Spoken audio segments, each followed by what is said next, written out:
दोस्तों एवं विद्यार्थियों, आप एक तालिका बना लें व्यापारिक छूट तथा नकद छूट में अंतर के लिए। इसमें पहला कॉलम क्रम संख्या का बनेगा, दूसरा कॉलम अंतर का आधार, तीसरा व्यापारिक छूट और चौथा एवं अंतिम कॉलम नकद छूट का। अंतर का आधार नंबर 1 उद्देश्य। व्यापारिक छूट में इसका उद्देश्य माल की बिक्री बढ़ाना है, अतः यह अधिक माल खरीदने पर दी जाती है।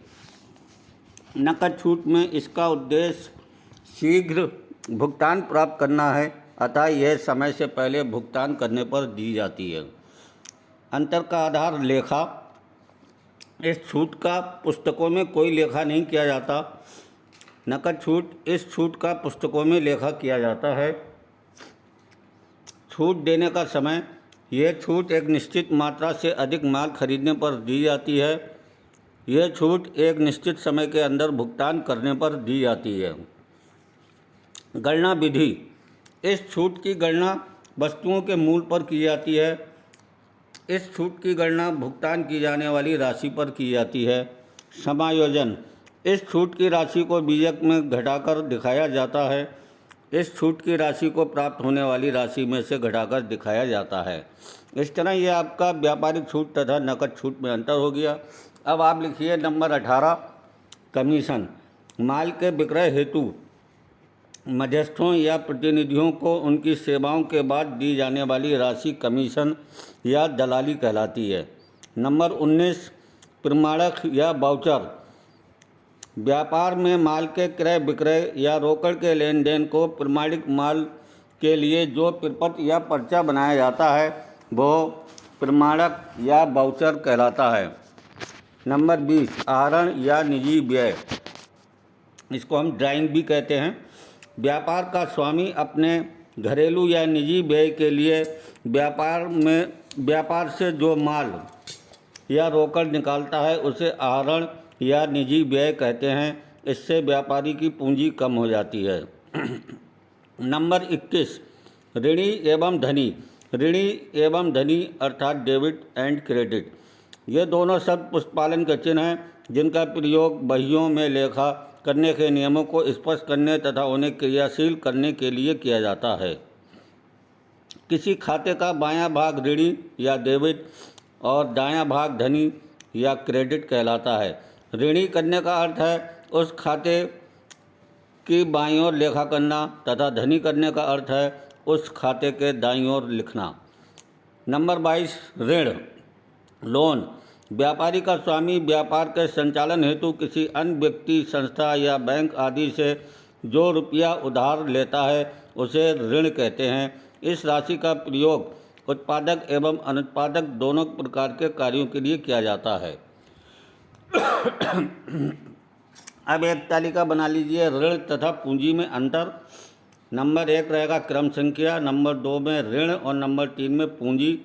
आप लिखिए ऋण प्रायः रोकड़ के रूप में दिया जाता है।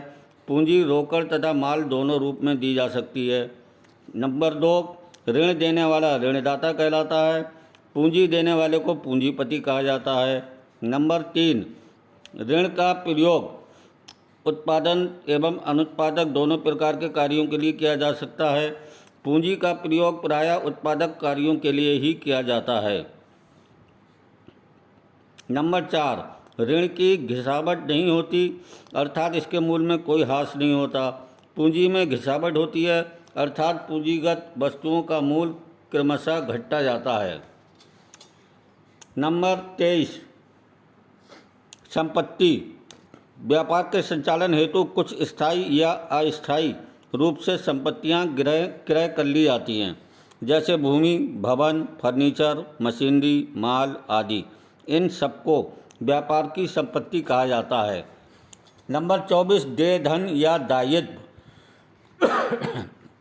व्यापार में जो ऋण या धन जैसे लेनदार, पूंजी व बैंक, अधिविकर्ष आदि दूसरों को देना होता है वे उसके देय धन या दायित्व कहलाते हैं। नंबर 25 देनदार या ऋणी। वो व्यक्ति या क्रेता व्यापारी जिनसे हमें उधार बेचे गए माल के बदले कुछ राशि प्राप्त करनी होती है, वे हमारे देनदार या ऋणी कहलाते हैं। वे व्यापार की संपत्ति होते हैं। नंबर 26, लेनदार या ऋणदाता। वे व्यक्ति या व्यापारी जिनको उधार खरीदे गए माल के बदले कुछ राशि चुकानी होती है, तो वे हमारे लेनदार या ऋणदाता कहलाते हैं। ये व्यापार के दायित्व होते हैं। नंबर 27, दिवालिया।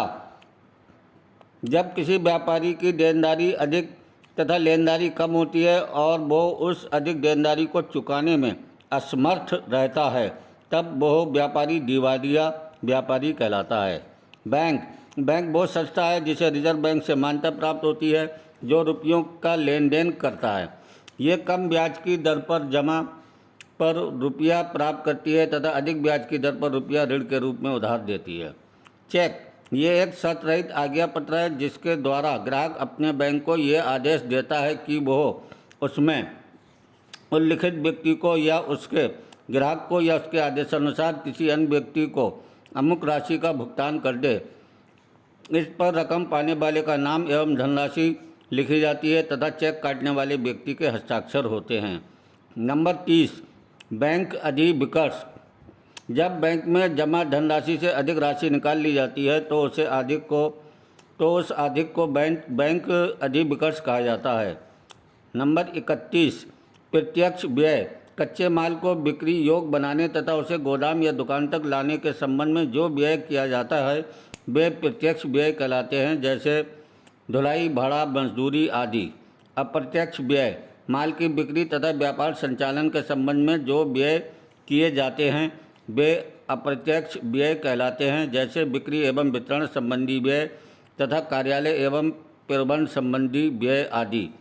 प्रीमियम। Number 33, premium. व्यापारी द्वारा बीमा की जो किस्त चुकाई जाती है उसे प्रीमियम कहते हैं। नंबर 34, मूलहास। व्यापार में प्रयुक्त होने वाली संपत्तियों जैसे भूमि व भवन, मशीनरी व प्लांट तथा औजार आदि के मूल में निरंतर प्रयोग के कारण जो कमी हो जाती है उसे मूलहास कहते हैं।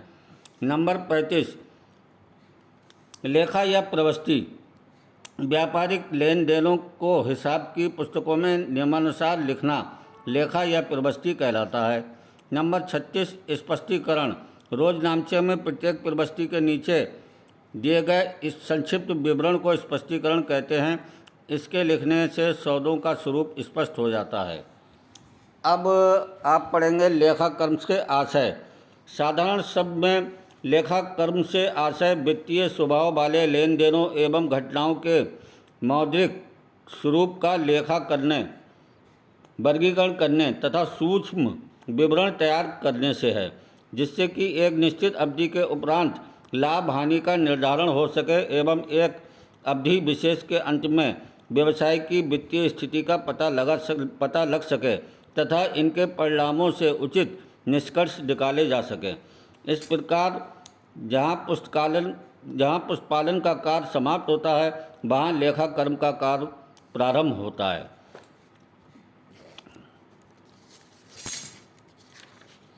लेखा कर्म की परिभाषाएं तो अनेक हैं, लेकिन इसकी सबसे ज़्यादा उपयुक्त जो परिभाषा है वो ये है कि लेखा कर्म वो विज्ञान एवं कला है जिसके द्वारा किसी व्यापारिक संस्था के व्यवहारों का स्थायी लेखा विधिवत, शुद्ध तथा स्पष्ट रूप से बहियों में इस प्रकार रखा जाता है कि उनसे संबंधित सभी विवरण, उनका आर्थिक प्रभाव तथा एक विशेष अवधि के अंत में लाभ हानि तथा आर्थिक स्थिति का ठीक पता चल सके। लेखा कर्म के अंतर्गत प्रायः निम्न कार्यों का समावेश किया जाता है। नंबर 1, पुस्तपालन की प्रविष्टियों की जांच करना। नंबर 2, तलपट तैयार करना। नंबर 3, व्यापार खाता, उत्पादन खाता या माल खाता बनाना। नंबर 4, लाभ हानि खाता तथा आर्थिक चिट्ठा बनाना। नंबर 5, संशोधन एवं समायोजन के लेखे करना। नंबर 6, उत्पादक संस्था के संगठनात्मक ढांचे में समन्वय स्थापित करना। नंबर 7, जनोपयोगी संस्था में दर, किराया एवं भाड़ा व कर आदि का निर्धारण करना। नंबर 8, श्रम संबंधी सूचनाओं को प्रस्तुत करना जिससे श्रम विवादों को हल करने में सरलता रहे। दोस्तों, आज के लिए इतना ही। यदि आपने अभी तक हमारे चैनल को सब्सक्राइब नहीं किया है तो कृपया सब्सक्राइब करके बेल आइकन प्रेस करके लाइक एवं शेयर भी कर दें।